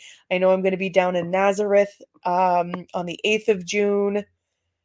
I know I'm going to be up at Sanctuary later in June, and I am trying to do the pageant for NEPA Pride pageant. I'll fly. Yeah. I'm gonna try to definitely make it out to some shows to support in Yeah. June to come hang out. Like I said, I really like the community. I like the art form. I want to consume more of it. I think it's pretty fun. It's very welcoming. As listen, I'm speaking to another demographic. As a straight heterosexual man, you can enjoy drag. I promise. You'll have a great time. There are a Like, lot. Actually, two of our queens are straight men, and they have a ball doing it. We have Miss Chlamydia Burns. I can't give it up. I mean, I absolutely love Frank with all my heart. Also is a colleague of mine, but love Chlamydia Burns. And if Chlamydia is doing any child-friendly shows, um, it's just Lydia Burns, yeah. Miss Burns. Fine. Miss And then you Burns. have Stephanie Sparkles, who does geriatric drag. She And too also they're straight. They're straight hetero. absolutely straight, and Yeah, I her actually wondered that. Like, is that a niche in drag? it And you is a just answered niche. that for me. Yeah, that's You know awesome. what's really cute is that Stephanie Sparkles, not only will Stephanie do her makeup, but also her wife and her kids have actually gotten involved to do it too. So it's super cute, and I absolutely love it. That's But like awesome. the wife comes out to the shows. Everybody comes out to the shows. We love it. Actually, Stephanie Sparkles will do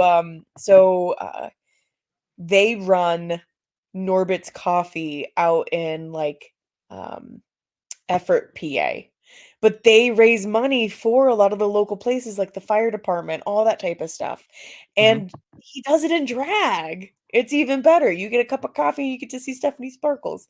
And it donates to a great cause, like it all different causes, but donates it all over there. Yeah, I It's like just the we're here to help people, and yet people want to demonize us. Yeah, it just makes you look at the world differently. Like it essentially, like I would say the overall idea of drag is just the ultimate don't judge a book by its cover. Like don't like that's essentially what you're trying to like listen, just because we visually appear a certain way, you should probably get to know us more, and maybe us trying to look different is a way of saying like pay attention, like get to know the person and not just the outer appearance. And I think once more people realize that that drag shows aren't these demonized things that you're seeing on the news, and realizing that they're people like everybody else, and they're just Well, at the end of the performing an day, art, and the art is so powerful. Like, is there adult versions of drag? 100%. But there also absolutely. is forms where this art can appeal to children. Like the same way in wrestling, you wouldn't take your child to a death match, but you can see your child can go see John Cena all day, and they're in the same spectrum, but two different ways of doing the same performance art. Absolutely. Like at the end of the day, like it is a performance, it is a parody, it is a political stance. We're there to open your eyes and to not be judged.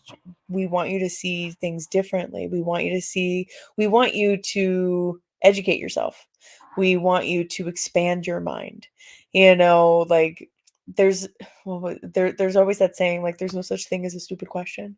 Hmm. Like there's no rights or wrong ways of doing drag. There's no like ask the questions. We'll answer them for you. At the end of the day, we're all human beings. We all bleed the same, Yeah. Yeah, you I know? I think that's been my favorite part of having different people of the community on is like understanding that your question isn't coming from hate, it's coming from generally just not knowing or understanding. And if you approach it that way, no one's going to criticize you or hate you for thinking differently, but as long as you're willing to at least ask the questions to find out what like is happening, like you're gonna open yourself up to a different world of, and just love each other at the end of the day is what it should come down to. And I think drag is a perfect example of that, and I appreciate having you on. It was I had an absolute blast doing this. Of course. Thank you for having me. I really appreciate it. And anytime you want me to come back, I absolutely would. Well, listen, like usually the podcast like guests, I don't think I've had a repeat podcast guest yet, like interview wise, which I'm not against. It's definitely something I want to do, but I think then more people start doing the movie reviews and the pop culture stuff, and I feel like Woohoo! you would be an amazing fit for that. Um, yeah. So I mean, I've recently had just Dante on, and then Dante and I just did a movie review, and people want more myself and Dante because the chemistry's there. I definitely think you're a guest as well that people want If you back. So want we to could. do Dragula episodes, we totally can. So I was doing Dragula watch-alongs where like we were like three, two, Okay. one, hit play, and then just kind of like do a live stream. Like Oh, if you're down for sitting for like a 2-hour live stream, we could do Dragula watch-alongs. absolutely. Absolutely 100%. I think you just made Witchcraft by Lily's year because they really enjoyed doing the Dragula watch-alongs.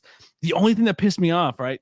The only beef with Dragula is I watched all season 1 and I was like, I cannot. So like I fell in love with the real world. I fell in love with the Bad Girls Club, which was just Mhm. like really, really attractive women who get drunk and go like love each other one moment and then fist fight each other the next. It's toxic as fuck. And I love the Bad Girls Club. It was my favorite thing ever. But like the reunion shows are always the spicy ones, right? Like that's where everybody Mhm. kind of comes together. I fell in love with Dragula season 1, was so excited for a reunion show, not on Shudder. It's not there.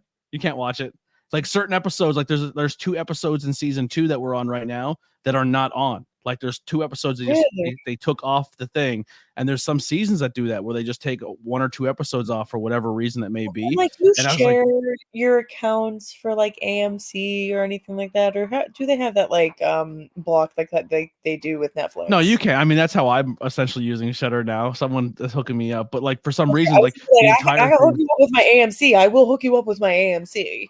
is every episode on the AMC. It should be on there. Yeah, I'll because on the double check Shutter, like it. some are missing. I don't know if I tried to look it up online and people didn't really have an answer for it, but like for some reason, weird episodes and seasons are missing. I'm gonna double check that for you. Yeah, because season 2 we're about halfway through, and I'm terrible with the names. I can never remember the names. I Uh, think Bitch Pudding is on season 2, and I love me some bitch pudding. I think they Love already me got some bitch. eliminated. I could be wrong. The one that I like on that this season 2 is the one that is like really sick with special effects makeup. Like they did the Hellraiser episode with the face peeled off. Okay. Um, Is that they're my favorite.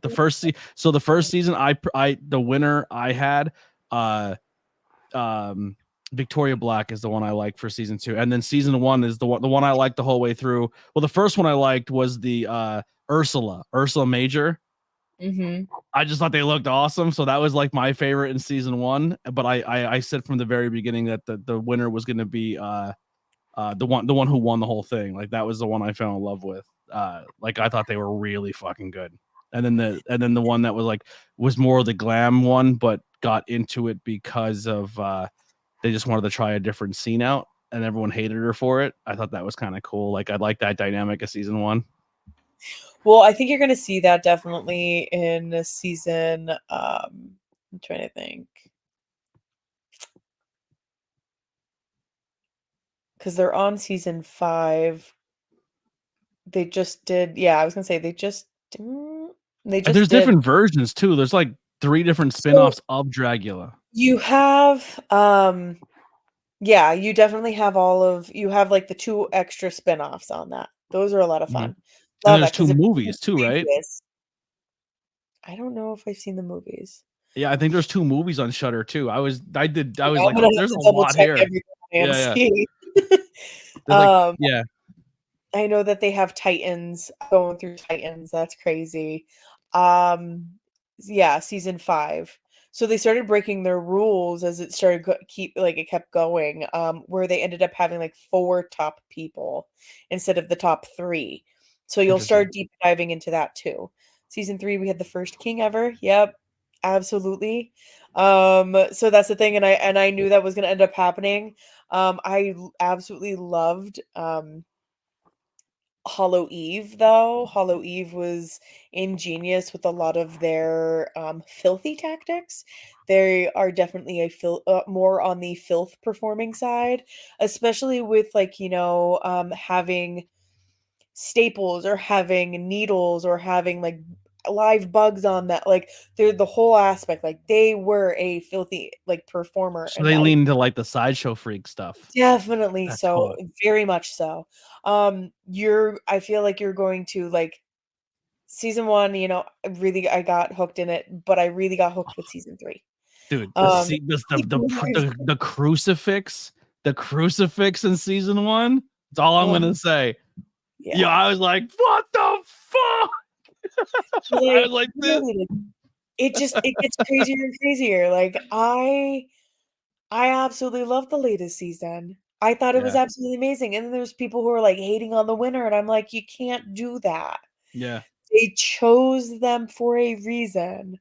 Yeah, so They you gotta are hit me up. You gotta hit me up with days and times that you're free the best, and we will set up like Dragula watch alongs. I think that would be so much fun because I have so many questions during it, and I'm just like, I wish somebody was right here to answer this. Like, you can go back and watch it. We did season 1 the whole way through. We Oh, just yeah. didn't do the finals. Or did we do the finals? I don't remember. I have to go look. But Just I seeing watched.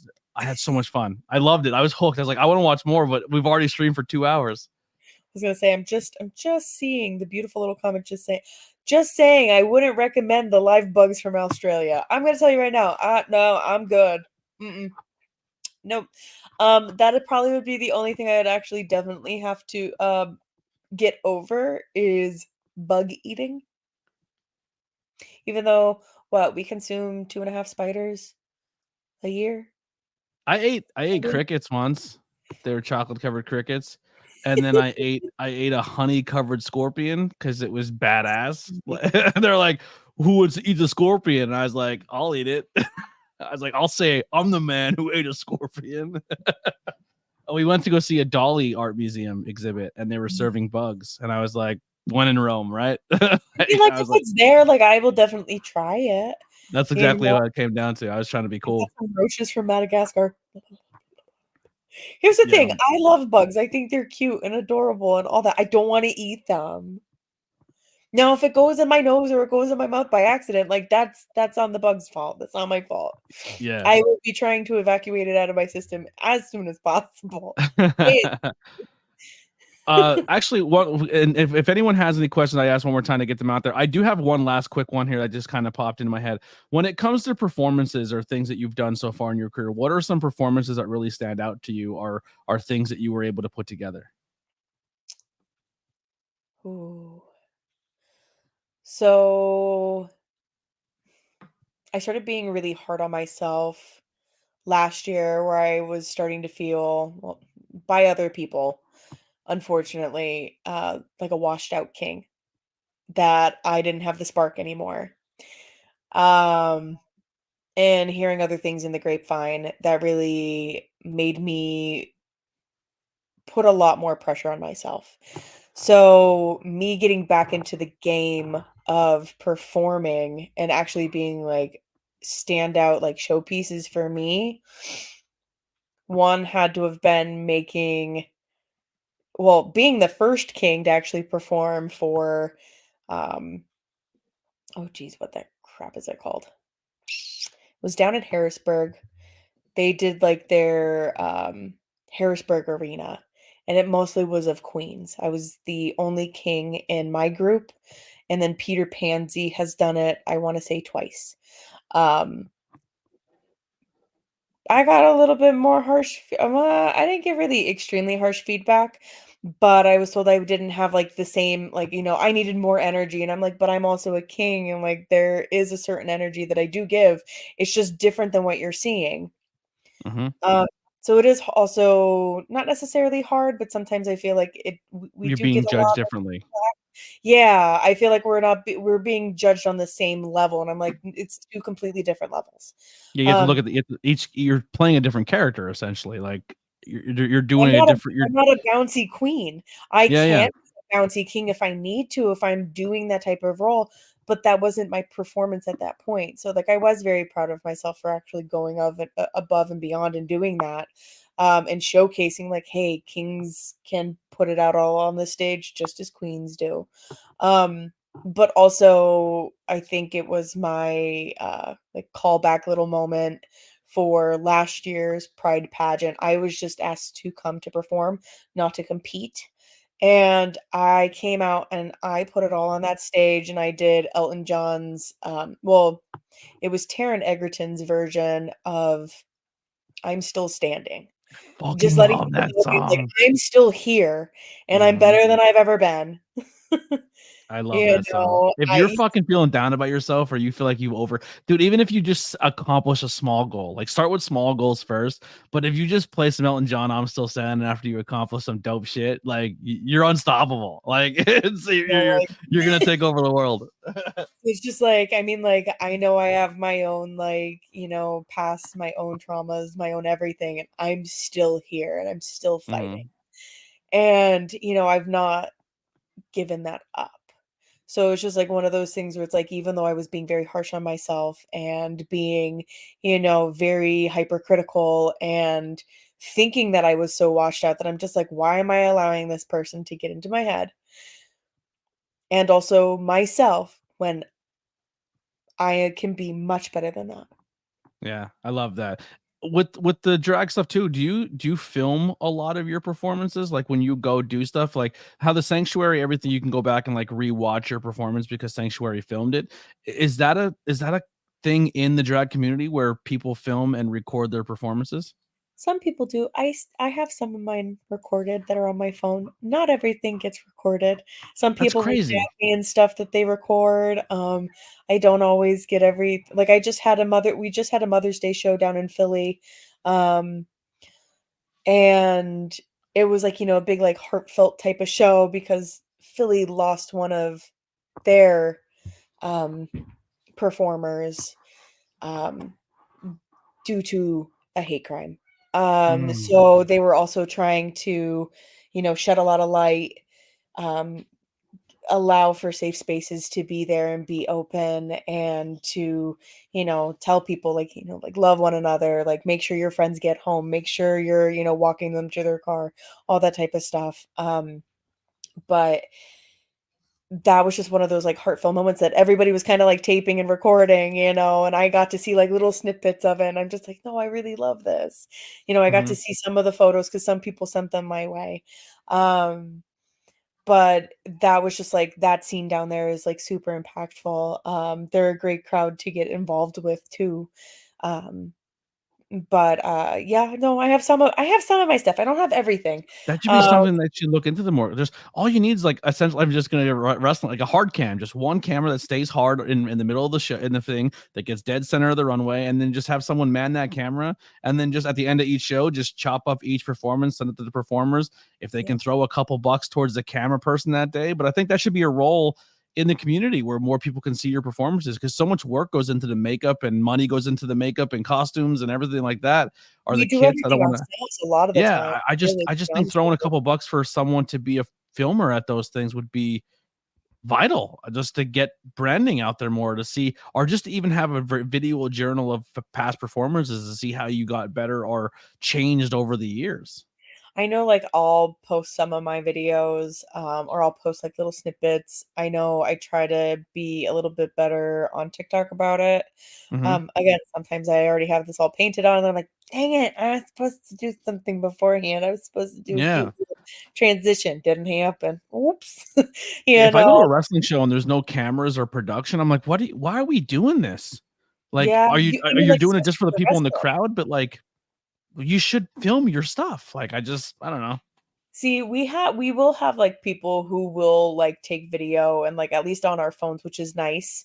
Um, I know Sierra has done that for me a few times, or Mhm. she'll send me some videos that she has taken before in the past. I'm like, "I had no idea that you had this."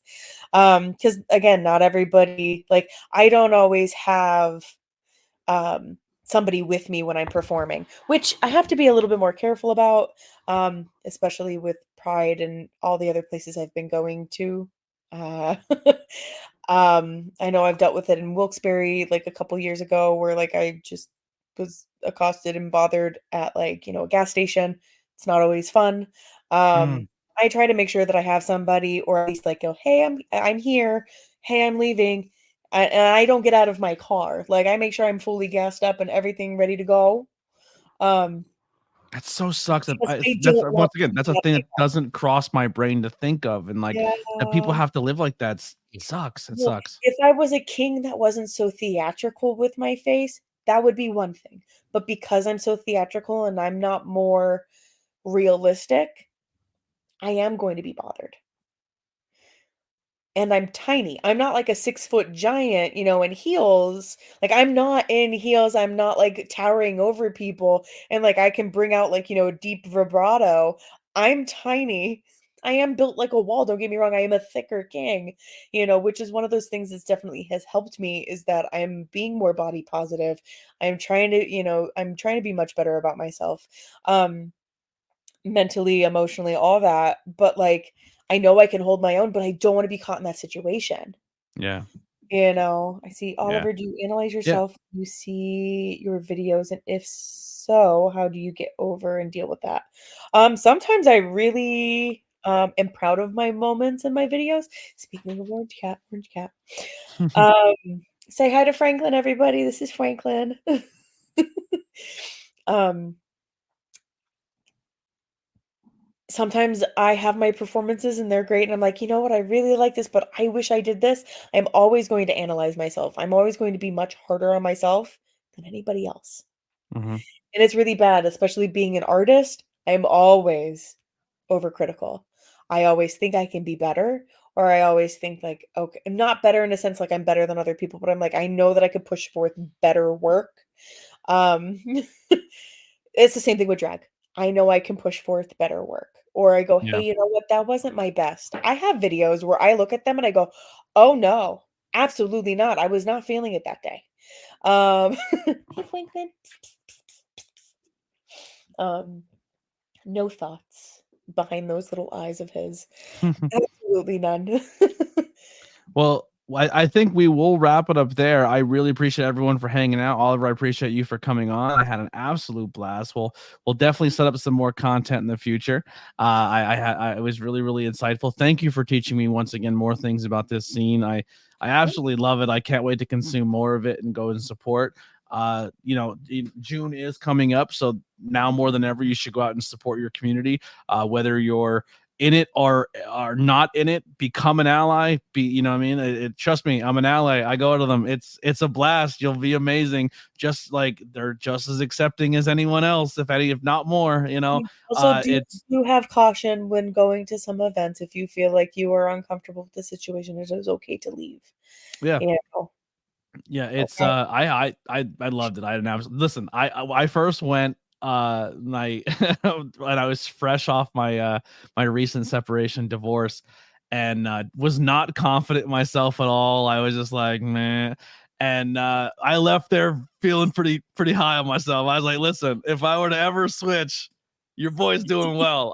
People all day long were telling me I was a good looking guy. I was like, I'm back, baby. But It yeah, did not no, translate hey. to it did not translate to women, but it's all right. I still got what I needed.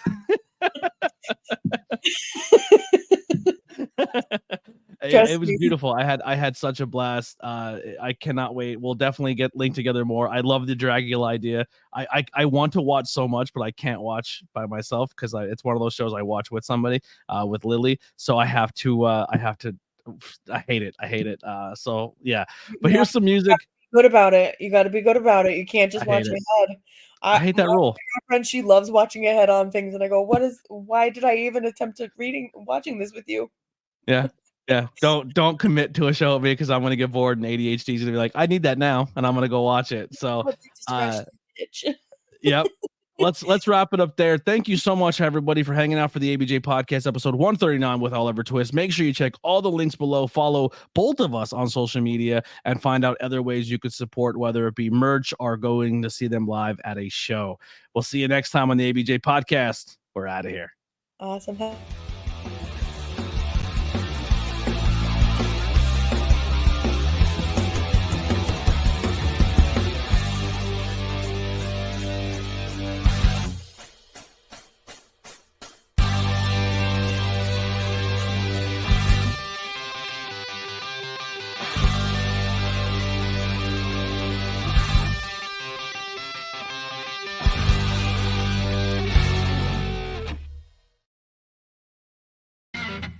This is an ABJ Podcast production.